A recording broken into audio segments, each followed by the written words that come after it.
Hello students, today in this video we will continue our ongoing chapter which is chemical reactions and equations of class 10th. सबसे पहले अगर आप लोगों ने इस चैनल को सब्सक्राइब नहीं किया है तो प्लीज़ सब्सक्राइब करें so that you get regular videos on regular basis. So let's start today's lecture. Our first topic of today's video is what is a chemical equation. So chemical equation, last lecture में जैसे हमने देखा था कि what is chemical reaction जो थी it's which is a transformation of A one product into another form, one form into another form which is chemical reaction. अब उसी केमिकल रिएक्शन को एक इक्वेशन की फॉर्म में रिप्रेजेंट करना, दैट इज़ केमिकल इक्वेशन. तो क्या है chemical equation? Chemical equation is the representation of chemical reaction using some symbols and formulae of the substances which forms chemical equation. So let's write it. Chemical equation, it is the representation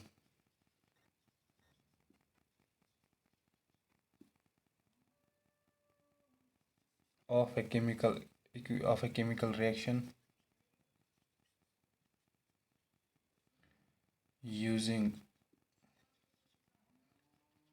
symbols and formula of the substance, like A plus B gives C plus D. एक reaction है जिसमें ए और B react करता है और product में देते हैं सी और डी. अब इसी रिएक्शन को हम रिप्रेजेंट करेंगे इन दिस इक्वेशन. वो क्या बनेगी? रिएक्टेंट्स को ऐड करेंगे, मतलब रिएक्टेंट्स को लेफ्ट हैंड साइड में लेते हैं. ए प्लस बी ये दोनों रिएक्टेंट्स हैं और एरो बीच में एरो दिखाते हैं. अगर मतलब रिएक्शन यहाँ से यहाँ प्रोसीड हो रही है तो एरो की डायरेक्शन इस साइड होगी और जहाँ इस राइट हैंड साइड से हम प्रोडक्ट्स दिखाते हैं. तो ये क्या बन गई? एक chemical equation of this chemical reaction. So in this example A and B represents reactants जैसे हमने लास्ट लेक्चर में देखा था, and C and D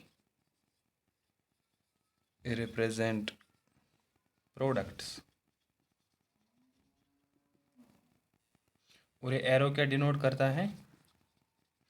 arrow denotes direction of reaction. यानी फॉर एग्जांपल ए और बी कन्वर्ट हो रहे हैं सी और डी में, यानी रिएक्शन लेफ्ट हैंड साइड से राइट हैंड की तरफ बढ़ रही है. सो एरो क्या रिप्रेजेंट करता है? Reaction is from this to this.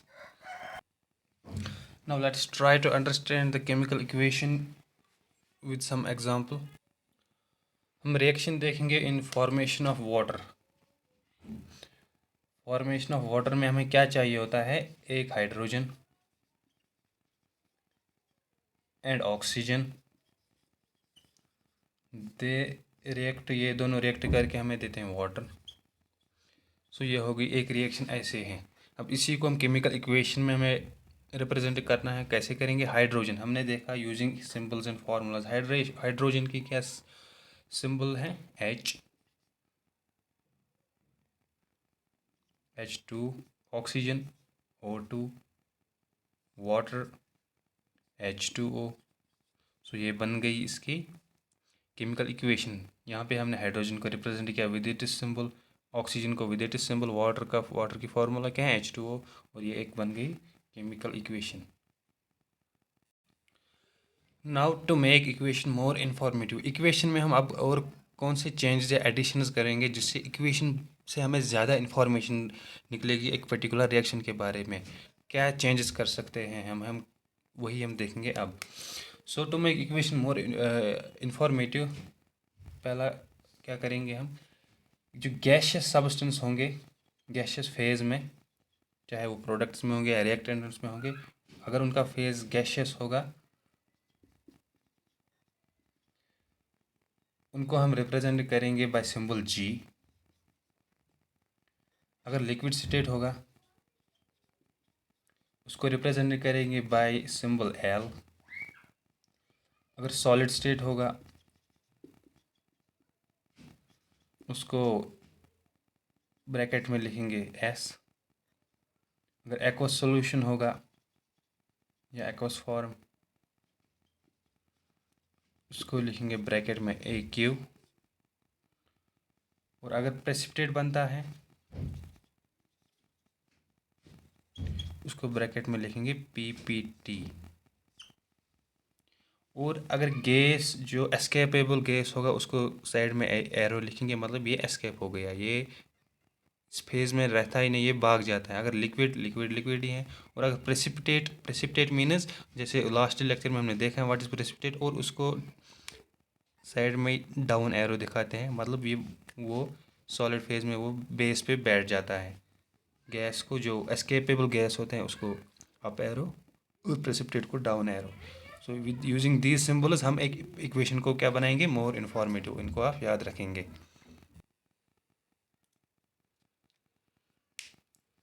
कुन फायकुन, कुन फायकुन।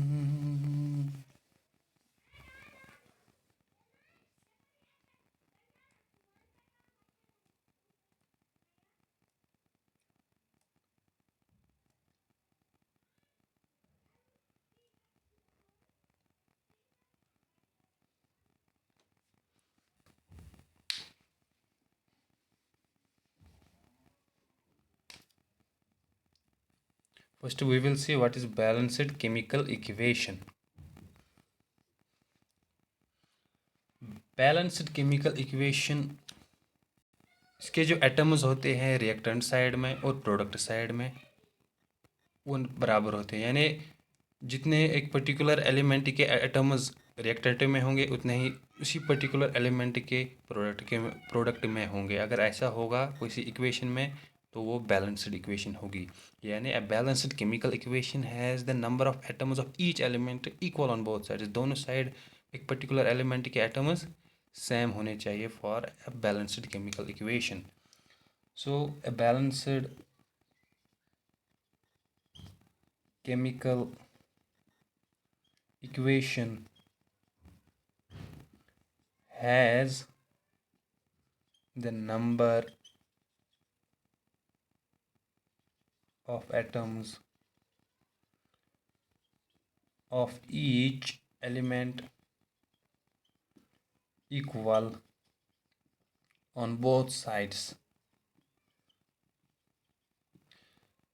Like for example, एक एग्जांपल हम लेंगे balanced equation, zinc plus H2SO4 gives ZnSO4 plus H2। हमने क्या बोला, number of atoms of each element equal on both sides. पहले हम एक एलिमेंट सेलेक्ट करेंगे, फॉर एग्जांपल जिंक। हम देखेंगे जिंक के एटम्स लेफ्ट हैंड साइड और राइट हैंड साइड। यहाँ पे जिंक एक एटम है, यहाँ पे भी जिंक एक एटम है। नाउ हाइड्रोजन, हाइड्रोजन के यहाँ पे दो एटम्स हैं H2, यहाँ पे भी दो एटम्स हैं। नाउ सल्फेट SO4, सल्फेट एक है, यहाँ पे भी सल्फेट एक ही है। सो सारे एलिमेंट्स जो हमने देखे, they have equal number of atoms on both sides. So this equation is balanced chemical equation.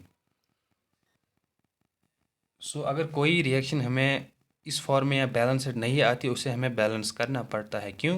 क्योंकि हमें एक लॉ फॉलो करना है which is law of conservation of mass. Law of conservation of mass जो आप लोगों ने प्रोबेबली 9th क्लास में पढ़ा होगा, उसको अकॉर्डिंग चलने के लिए हमें इक्वेशन को ज़रूरी है बैलेंस करना। अगर वो अनबैलेंस्ड है तो उसे बैलेंस करना पड़ता है। So why do we balance chemical equation? According to law of conservation of mass। ये लॉ क्या कहता है? मास can neither be created nor be destroyed। So अगर हम यहाँ पे फॉर एग्जांपल ट्वाइस जिंक लेंगे, यहाँ पे एक ही जिंक लिया, इसका मतलब क्या हो गया? मतलब एक जिंक जैसे डिस्ट्रॉय हो गया, उसका जो मास है वो कंजर्व नहीं रहा, तो ये law of conservation of mass जो है ये वायलेट हो जाएगा। So we have to balance the chemical equation. So according to law of conservation of mass, mass can neither be created nor destroyed. So to follow this law, balancing of a chemical equation is necessary. So this was balanced chemical equation. Now second part is का unbalanced chemical equation.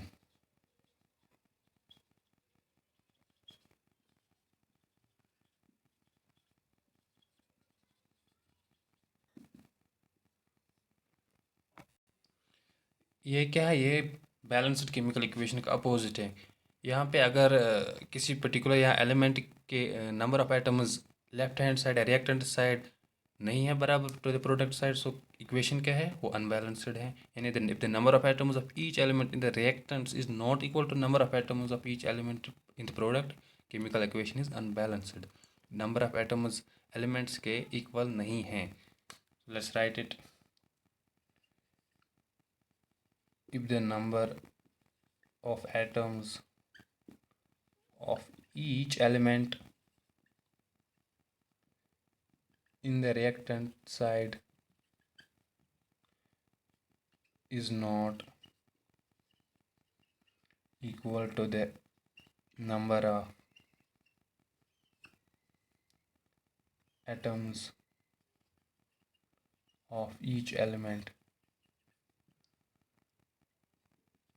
in the product side,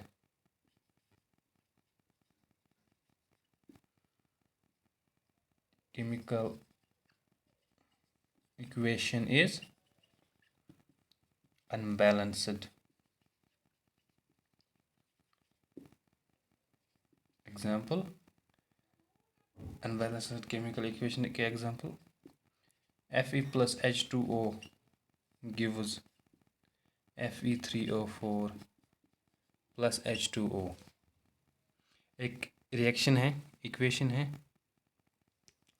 iron और water की। हम count करेंगे number of atoms on reactant side and product side. यहाँ पे iron एक atom है, यहाँ पे भी आयरन का एक एटम है, यहाँ पे यहाँ तक बैलेंस्ड है। नाउ हाइड्रोजन, यहाँ पे हाइड्रोजन के दो एटम्स हैं, यहाँ पे भी हाइड्रोजन के दो एटम्स हैं। नाउ ऑक्सीजन, यहाँ पे ऑक्सीजन एक एटम है, यहाँ पे ऑक्सीजन यहाँ इसके चार और इसके एक, टोटल 5 ऑक्सीजन है। सो ऑक्सीजन के नंबर इक्वल नहीं है to the reactant side and product side, so the overall equation becomes unbalanced. So this is the example of, ये example है unbalanced chemical equation की। अगेन अब अभी हमने बोला law of conservation of mass.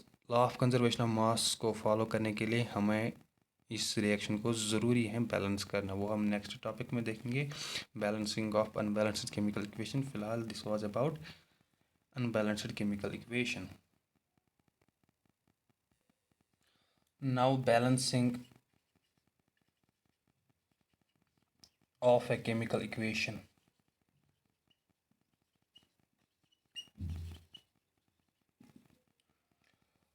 Balancing of chemical equation, अभी जो unbalanced कोई केमिकल इक्वेशन है उसको हम कैसे बैलेंस करेंगे, नंबर ऑफ एटम उसको कैसे इक्वलाइज करेंगे, उसी के लिए हम ये balancing of a chemical equation पढ़ेंगे।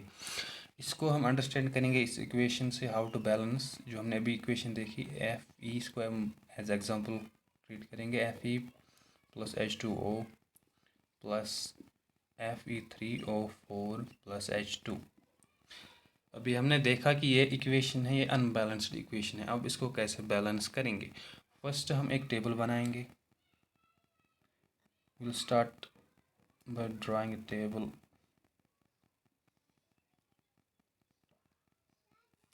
हम एक टेबल बनाएंगे, यहाँ से हम एटम का नेम लिखेंगे, यहाँ से उसी पर्टिकुलर एटम के कितने एटम्स है रिएक्टेंट साइड, और इस कॉलम में उसी पर्टिकुलर एटम के कितने एटम हैं प्रोडक्ट साइड में। फर्स्ट इस इक्वेशन में कौन सा एलिमेंट है, iron, then hydrogen, then oxygen. ठीक, now number of atoms on reactant side, iron के कितने एटम हैं रिएक्टेंट साइड में, इसको हम कैलकुलेट करेंगे। सिर्फ एक ही एटम है, सो यहाँ पे हम 1 लिखेंगे। Now number of atoms on product side, iron के कितने एटम्स हैं प्रोडक्ट साइड में, इस साइड में आयरन के कितने एटम्स हैं कैलकुलेट करेंगे। सिर्फ 1 है, ये भी 1 है। नाउ हाइड्रोजन के कितने एटम्स हैं reactant side, 2 atoms. Now number of atoms of hydrogen on product side, 2 atoms. Now number of atoms of on reactant side किसके, ऑक्सीजन के, कितने हैं, एक ही एटम है रिएक्टेंट साइड में ऑक्सीजन के। और ऑक्सीजन के कितने एटम है प्रोडक्ट साइड में, 4। सो अब जो सबसे बड़ा नंबर हमें इस टेबल में मिलेगा, फर्स्ट हम उसी के एटम्स को बैलेंस करेंगे। सबसे बड़ा नंबर कौन सा है, चाहे वो रिएक्टेंट साइड में हो या प्रोडक्ट साइड में, जो भी बड़ा नंबर है फर्स्ट हम उसी को बैलेंस करेंगे। यहाँ पे सबसे लार्जेस्ट नंबर क्या है, 4, इसका, ऑक्सीजन का। सो हम स्टार्ट करेंगे बैलेंसिंग ऑक्सीजन से। ठीक, ऑक्सीजन से कितने कितने एटम्स हैं, 4 प्रोडक्ट साइड में, वो प्रोडक्ट साइड में 4 हैं। रिएक्टेंट साइड में कितने हैं, 1 है। सो 1 को 4 बनाने के लिए हम क्या करेंगे, 1 को मल्टीप्लाई देना पड़ेगा 4 से। ठीक, वो यहाँ पे हैं 1 एटम्स, जो यहाँ पे था रिएक्टेंट साइड में, इसको मल्टीप्लाई करना पड़ेगा 4 से। लेकिन इस 4 को मल्टीप्लाई करेंगे पूरे इस मॉलिक्यूल से जिसमें ये ऑक्सीजन होगा। ये हम अलग ऑक्सीजन के साथ ये 4 मल्टीप्लाई नहीं कर सकते, हमें पूरे वाटर मॉलिक्यूल के साथ मल्टीप्लाई करना होता है, ये आपको याद रखना है। ठीक, हो गया ये balance, Fe plus 4 times H2O, नई equation, plus Fe3O4 plus H2। अब हम कैलकुलेट करेंगे आयरन के, सॉरी यहाँ पे हमने गलत किया, सॉरी। आयरन के यहाँ पे 3 एटम्स हैं, सो यहाँ पे 3 रहेगा। यहाँ पे आयरन के कितने हैं, 1 एटम है। यहाँ पे आयरन के 3 एटम्स हैं। यहाँ पे ऑक्सीजन के कितने हैं, 4 एटम्स हैं, ऑक्सीजन के 4।